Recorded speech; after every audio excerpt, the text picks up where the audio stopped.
الانتصار اللي كان في مدينه اويو. السلام عليكم. بالنسبه للاستعدادات ديالنا تمر في اجواء مزيانه. كما عرفنا انه المباراه اللي لعبنا في نيجيريا انه بالنسبه لنا النتيجه ايجابيه، ولكن ما قلت من بعد المباراه انه هذه مباراه في مباراتين، يعني انه باقي ما درنا والو. التركيز خاصو يكون كبير، هذا هو اهم حاجه. كاين مساله التركيز، نلاحظ بانه اللاعبين ديالنا مركزين وحاسين بالمسؤوليه. والمساله الثانيه مساله بدنيه. في هاد لاكوب عندها واحد ما كاينش الوقت، وظن انه العامل البدني غادي يلعب واحد الدور كبير في المباريات اللي جايين، وحتى في المباراه اليوم كان عندنا يوم زاد عندنا يوم راحه من الظروف اللي عرفها الجميع. حاولنا نستغلوها، دخلنا المعسكر والحمد لله اللاعبين واعيين بالمسؤوليه. يعني الظروف مزيانه، وتنتمنى ان شاء الله نكونوا في الموعد. سؤال كذلك يحيى عطية الله. يحيى، كيفاش كتشوف المقابله ديال العوده امام فريق انيمبا النيجيري؟ اولا السلام عليكم. بالنسبه للاجواء الحمد لله كدوز في احسن الاحوال الحمد لله. من بعد العوده من نيجيريا درنا حصه لازاله العياء، على اساس اننا كنا غادي نلعبوا اليوم، ولكن اقدر الله سبحانه وتعالى تاجل الماتش لغدا. الحمد لله حنا كنوجدوا به مع السيد المدرب، وان شاء الله نكونوا حاضرين باش نفرحوا الجمهور ديالنا ان شاء الله. غادي نعطي لكم الكلمه.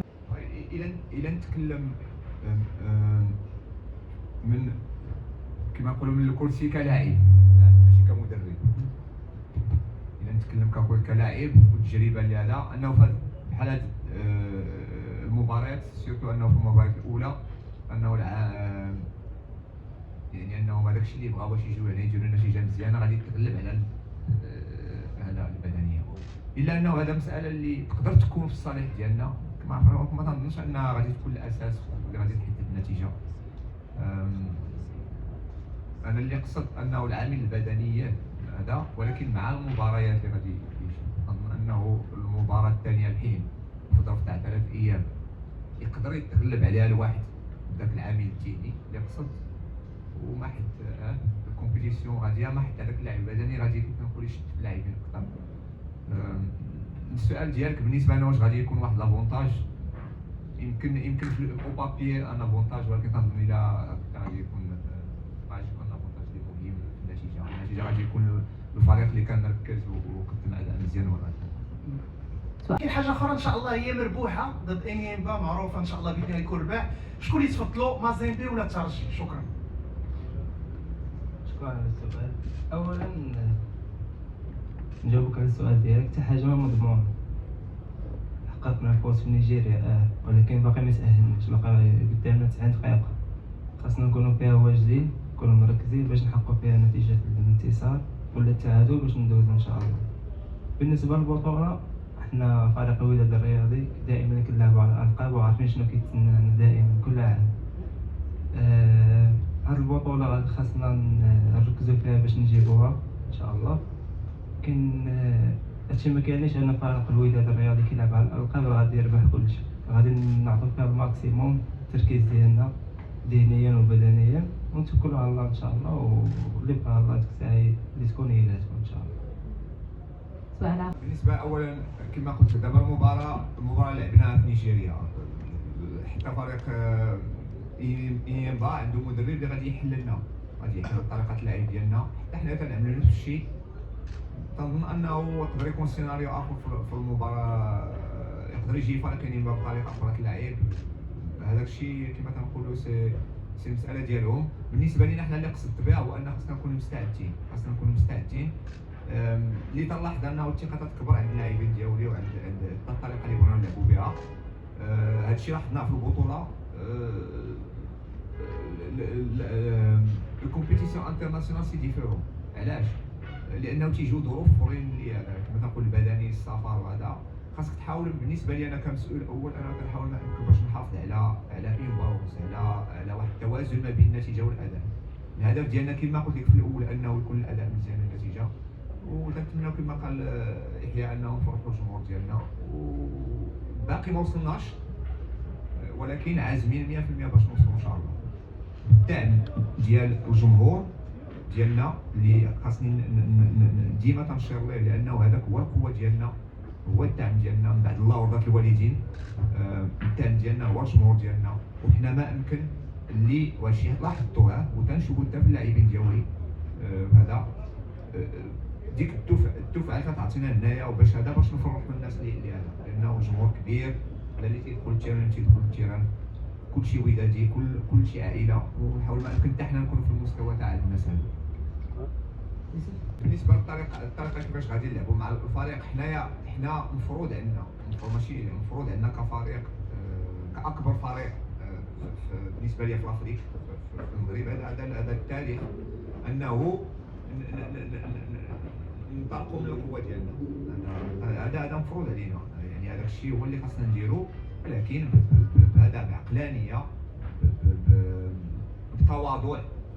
التواضع اللي قصدت فيها هو انه الواحد ماشي يقول راه حنا لا نخدموا باقي ما وصلنا والو ونحاولوا نوصلوا لواحد المستوى اللي كبير، ولكن نعرفوا بانه الثقه ديالنا كبيره باش نوصلوا. غادي ندخل نلعبوا غدا، حنا تندخل اي مباراه تنلعبوا على الفوز، اي مباراه يعني خاصك تكون مركز، خاصك تكون هذا. وابخي لي سيناريو تاع لي ماتش راه كنشوفوهم على الماتش كيفاش مشى. المساله الثانيه تاع لي بليسير، باقي ما كايناش شي حاجه اللي هذا الحمد لله كلشي مزيان. كاينين لاعب ولا اثنين اللي فيهم واحد الشكوك غادي نقرروا عليهم حتى واش يكونوا معنا في المباراه ولا هذا. سولتيني بالطريقه المغربيه، هذا غادي نجاوبك. هذا هو سميتو عندنا الهوني اللي عنده واحد شويه في هذا كما نقولوا شك، ما نقدرش نهضر في هذا الشيء لانه تنخلي هذا الشيء عندي المسؤول عليه الدكتور ديالنا. من بعد غدا غادي توضح لنا المساله وغادي ناخذ واحد القرار. السلام عليكم. المساله تنقولها حتى ديما اللاعبين كلهم اللي معايا في لا سيليكسيون عندي فيها الثقه ديالهم، كلشي بحال كلشي عندهم، كل واحد عنده الكاليتي ديالو. بيان سور عندنا واحد الاعمده في الفريق، منهم واحد حارس حدايا، كاين لاعبين اخرين، لاعبين لود، كاينين اعمده هذا، ولكن اللاعبين كلهم عندهم نفس. عندنا 4 تاع الواجهات، عندنا كما كنقولوا لا فورم، لي بليسيور، هذا يعني كلشي خاصو يكون واجد. انا كنحاول نتاقلم مع المباريات، مع حتى لو جون دو كومبيتيسيون. مهدي دخل الماتش اللي لعبناه هنا في البطوله قدم عرض مزيان، يوسف تا هو تيقدم عرض مزيان، ثقه عندنا في الفراس ديالنا حتى هما، وان شاء الله كل مباراه غادي نماناجي المباراه كيفاش داكشي اللي محتاجه. سؤال شافر بالنسبه لك الشطح على المستوى الحقيقي لفريق الوداد الرياضي؟ هو كمدرب على العموم اي مدرب انه تينطلق كما تنقول فلسفته، الطريقه اللي تيفكر فيها، وبالنسبه للهدف الاوليه ديالي هو نكبروا. صافي فهاد نكبروا في الطريق انه تتعرف على هذا. ما يمكنش تكبر الا ما عرفتيش لي بوان فور ديالك ولي بوان فير ديالك. يعني انا توجور شاك جور كل يوم تناناليزي الفريق ديالي لا في التيران ولا خارج التيران، تنفكر تنشوف شنو اللي يقدر يفيدو. وهذا خصو تنقول له هو واحد البروجي اللي فليكسي، ماشي زعما جاي في راسي داير هذا وغادي نمشي بواحد الطريق واللي بابا ما باش. لا، عندي واحد لاباس خاصنا نمشيو فيها، ولكن خاصني نمشي في الكاليتي تاعها. على السؤال ديالك انه الفريق ديالي تنحاول نحسنوا هذه الطريقه داكشي اللي يعني، وكل ماتش وسيرتو في هاد لي كومبيتيسيون تشوف الفريق في المستوى اللي عنده دابا. كان هنايا تحاول تطلعوا لهنايا.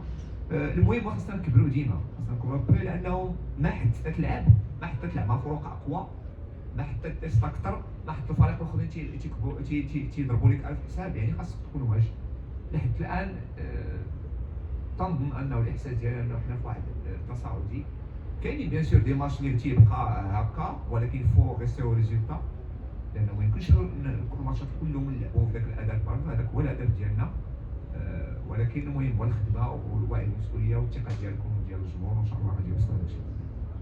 وفريق الوداد الرياضي واش قادر يمشي في هذه الكومبيتيسيون حتى لاخر رمق؟ علاش لا يفوز باللقب؟ علاش؟ واحد الحاجه اللي بانت ليا هذا هو المستوى متقارب. يعني حتى الان ما شفتش شي فرقه اللي قلت هذه تقدر تدي الكاس ولا تقدر تدوميني ولا لا. المستوى متقارب. شفنا البارح من المباراه تاع الاهلي حتى هي يعني كان كلشي قريب من هذا. المباراه غادي تكون ستراتيجي حتى هي ما عرفتش عارف اش من هذا. الى نستنتج منه شي حاجه اللي نقدر ناخذها لتفيد الفريق ديالي، هو خاصنا نكونوا واجدين. خاصنا نكونوا واجدين. اي فريق خاصك تضرب ليه على الحساب باش نكونوا في هذاك المستوى اللي كنا حنا كنتمناو. حنا تايقين في القدرات ديالنا، ما كنبغيش نهضر على المستقبل. اللي عرفتها هو انه تايق في الجروب ديالي، تايق في داكشي اللي غادي نوصلوه. وبالنسبه لي اهم البريوريتي دابا، اهم حاجه هي المباراه تاع غدا ان شاء الله، انه انيابا نفينيوها بالمستوى اللي هذا، ومن بعد ديك الساعه ان شاء الله نشوفوا المستقبل. سؤال اخر؟ الوداد اكيد انت قلت قبيله بانه الاسلوب يتطور واللاعبين كيحاولوا يعني تدريجيا باش يطبقوا هذاك الفكر ديالهم. فواش كاين تطور ومواجهه خصوم يعني انديه افريقيه، يعني واش ممكن في كل المباريات تحاول تطبق هذاك الفكر ديالك في مواجهه انديه افريقيه؟ دابا اللي قلت انايا دابا حنايا في واحد الطرف اللي تنتعرفوا. دابا انا جيت، انا مغربي، تزاد هنايا، كبرت هنايا، ومشيت لعبت الكارير ديالي في الخارج، وكما تنقولوا خديت لي زيتود ديالي في الخارج ومشيت لهنايا. ولكن كان عندي ديما واحد الهدف بيني وبين الله، هذا تحدي. داكشي علاش خرجت باش نجي لهنايا نضيف شي اضافه للكره المغربيه. من المسائل، هذاك الشيء قلت لك في التعارف، من المسائل هذاك الشيء توفيق من الله هذا. ولكن انا كنقول لك هي النيه ديالي، انه طريقه اللعب، الاداء، النتيجه اهم حاجه. تنقولها ماشي تنقول لك مجموعه، ولكن الاداء حتى هو مهم. علاش؟